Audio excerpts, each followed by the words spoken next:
2026 সালের ফেব্রুয়ারিতে যুক্তরাষ্ট্র ও ইসরায়েল ইরানে যৌথ বিমান হামলা চালায়। এরপর ইরান হরমুজ প্রণালী বন্ধ করে দেয়। আলোচনা ব্যর্থ হওয়ার পর ট্রাম্প 13 এপ্রিল থেকে যুক্তরাষ্ট্রের নৌবাহিনীকে হরমুজ অবরোধের নির্দেশ দেন এবং ঘোষণা করেন যে মার্কিন নৌবাহিনী ইরানি বন্দরে প্রবেশকারী বা বের হওয়া সমস্ত জাহাজ আটকে দেবে। মার্কিন সামরিক বাহিনী এই অবরোধ কার্যকর করতে 100 এর বেশি যুদ্ধবিমান ও নজরদারি বিমান এবং 1 ডজনেরও বেশি যুদ্ধজাহাজ মোতায়েন করেছে। বিশ্লেষণ অনুযায়ী মোতায়েন করা হয়েছে 2টি বিমানবাহী রণতরী স্ট্রাইক গ্রুপ, যা আকাশ সুরক্ষা ও নজরদারি বিমান পরিচালনা করে। প্রায় 1 ডজন ডেস্ট্রয়ার ও ফ্রিগেট পারস্য উপসাগরের বাইরে, উপসাগরের ভেতরে আরও 6টি ডেস্ট্রয়ার, লিটারাল কমব্যাট শিপ, যা মাইন শনাক্তকরণ ও নিষ্ক্রিয়করণে ব্যবহৃত হয়। এছাড়া 10,000-এর বেশি সামরিক সৈন্য, মেরিন এক্সপিডিশনারি ইউনিট।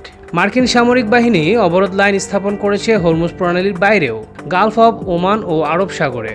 সেন্টকম স্পষ্ট করেছে যে অবরোধ হরমুজ প্রণালীতে নয়, বরং ইরানি বন্দর থেকে আসা বা সেখানে যাওয়া সব জাহাজের উপর প্রযোজ্য।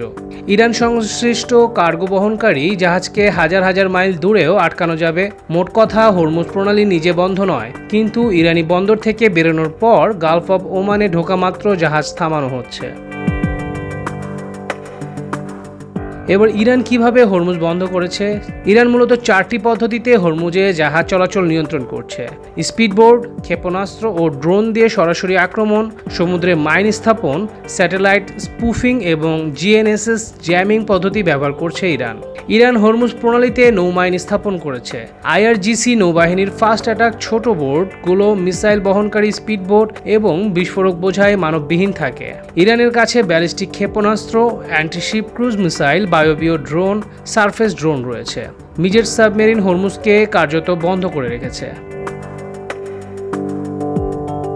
হরমুজ প্রণালীর সবচেয়ে সরু অংশ মাত্র 34 কিলোমিটার প্রশস্ত। এটি ইরান ও ওমানের মধ্যে অবস্থিত। প্রতিদিন প্রায় 2 কোটি ব্যারেল তেল পরিবহন হয়, যা বিশ্বের সমুদ্রপথে তেল বাণিজ্যের প্রায় 20%।